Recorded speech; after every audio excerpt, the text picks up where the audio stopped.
baik yang ada di sini maupun yang berada di rumah. Kata hikmah yang pertama di halaman 14 ini membicarakan tentang buruknya sifat atau kelakuan kita jika kita berbohong. Bohong itu adalah kebiasaan buruk. Maka jangan pernah sekali-kali bohong. Kalau sudah bohong, kita akan berbohong kembali setelah berbohong itu. Artinya kalau kita sudah berbohong yang pertama, maka yang kedua kita akan berbohong untuk menutupi kebohongan yang pertama. Bohong yang kedua sudah tertutupi, yang pertama sudah tertutupi, maka yang kedua kali akan ditutupi dengan kebohongan yang ketiga, dan seterusnya dan seterusnya. Jadi kalau kita berbicara, berkata, jauhkan diri dari berbicara hal yang mengandung unsur kebohongan. Momen puasa adalah momen di mana kita melatih diri kita untuk tidak berbohong. Masih ingat waktu kecil? Wadul sih. Ada nggak, pernah nggak begitu? Wadul sih, batal puasana. Pernah nggak begitu? Ya. Nggak wadul, atau nggak wadul, batal puasana. Yang batal bukan puasanya, padahal mah yang batal adalah pahala puasa. Jadi momen puasa ini momen di mana kita bisa melatih diri kita untuk tidak berbohong. Kita mau berkata, ya, kita bisa menyaring dulu yang kita katakan ini ada unsur bohongnya atau tidak. Kalau ada unsur bohongnya, kita akan menahan karena kita takut puasa kita dibatalkan pahalanya oleh Allah. Ingat, pahala puasa itu Allah yang menentukan. Kalau kamu bekerja, ya, jadi kuli, itu sore-sore ada upahnya. Nah, kita puasa juga seperti itu. Kita puasa itu ada upahnya dari Allah. Dan yang mengupah itu langsung Allah. Yang memberikan upah dari perbuatan atau amal puasa kita itu langsung Allah, bukan malaikat. Jadi tidak tahu jumlah pahala puasa itu berapa, karena itu rahasianya Allah. Karena puasa itu adalah ibadah antara kita dengan Allah. Coba kalau tadi pagi kita masuk ke kamar mandi, kemudian mandi, tidak ada yang tahu kalau kita sambil minum mandinya. Ada nggak yang tahu? Nggak ada. Makhluk-makhluk mah yang tahu cuma diri kita sama Allah langsung. Kalau kita lagi mandi kemudian minum, berarti kita sudah membohongi diri kita sendiri dan membohongi Allah. Bukan orang lain yang dibohongi. Ya, tentu akibatnya juga jadi berbohong kepada orang lain. Karena ketika kita keluar kamar mandi, seakan-akan kita masih puasa, berarti sudah bohong juga sama orang lain. Hakikatnya mah bohong sama diri sendiri sama Allah. Nah, sebisa mungkin kalau kita berkata, sekali lagi, jangan dibumbui dengan unsur kebohongan.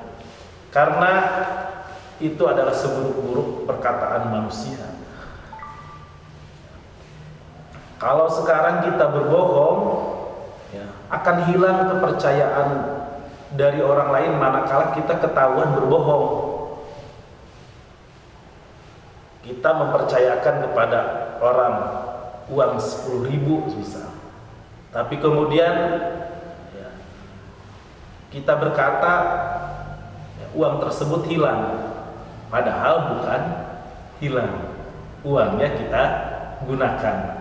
Kalau kita berbohong seperti itu dan ternyata orang yang menitipkan uang tahu, tentu dia tidak akan lagi menitipkan uang kepada kita karena kita sudah ketahuan berbohong.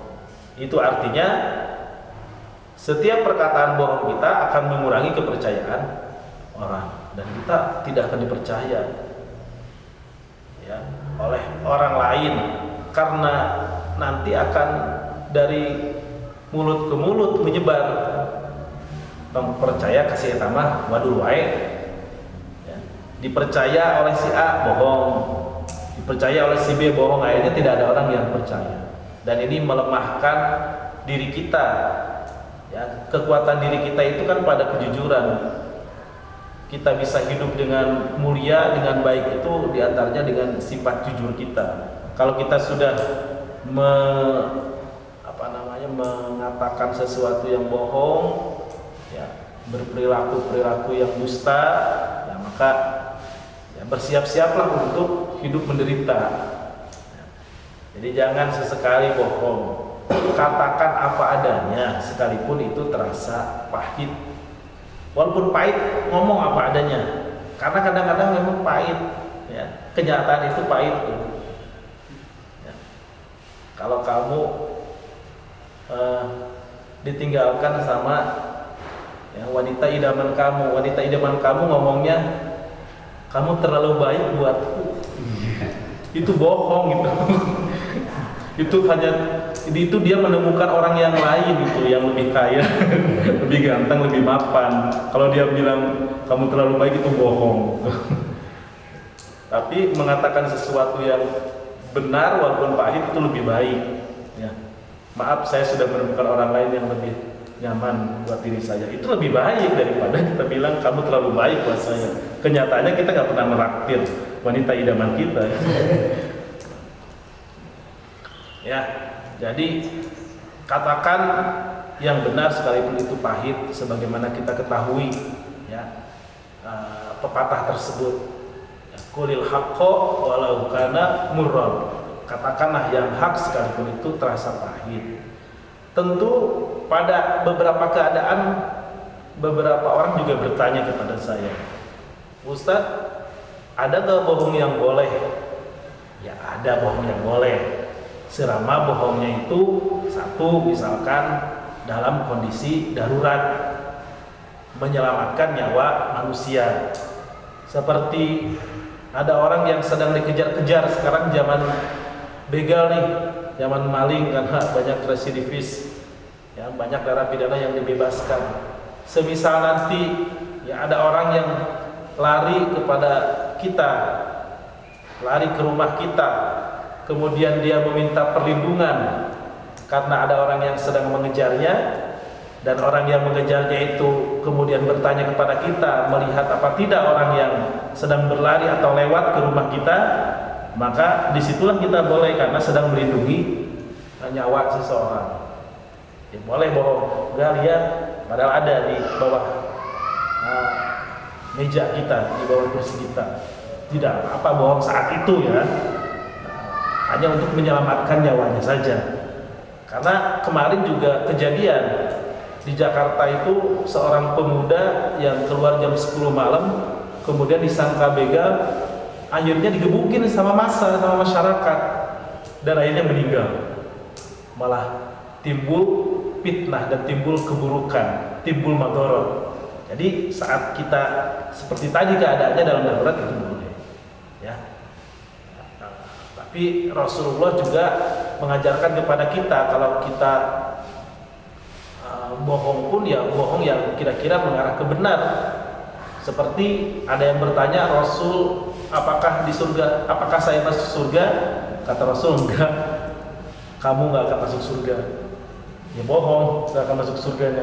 Kenapa? Karena benar, dia tidak akan masuk surga, karena ketika di surga itu usianya tidak lagi nenek-nenek seperti saat dia bertanya kepada Rasul. Usianya akan sama seperti usia sekira-kira usia antara 33 sampai 35. Sekira-kira itu. Nah, saya sudah 37, berarti saya juga nggak masuk surga nih. Kalau 37 kan udah lewat masanya. Sekira-kira usianya begitu. Ya. Tapi jangan disamakan dengan orang yang mubor ya, mukanya boros, jangan. Yang sekira-kira yang padanannya sama ya. Rasulullah tidak berbohong pada saat itu, hanya bercanda saja. Ya. Jadi bohong ya, bohong bercanda itu mah. Ya. Dan Rasulullah tidak berbohong. Dalam kenyataannya pada saat itu Rasulullah tidak berbohong ya. Hanya mengatakan hal yang berbeda saja. Tidak akan masuk surga nenek-nenek mah. Ya, memang di surga tidak ada nenek-nenek karena usianya ya akan mudah kembali lah begitu. Kira-kira usia yang 33 sampai 35 itu. Nah,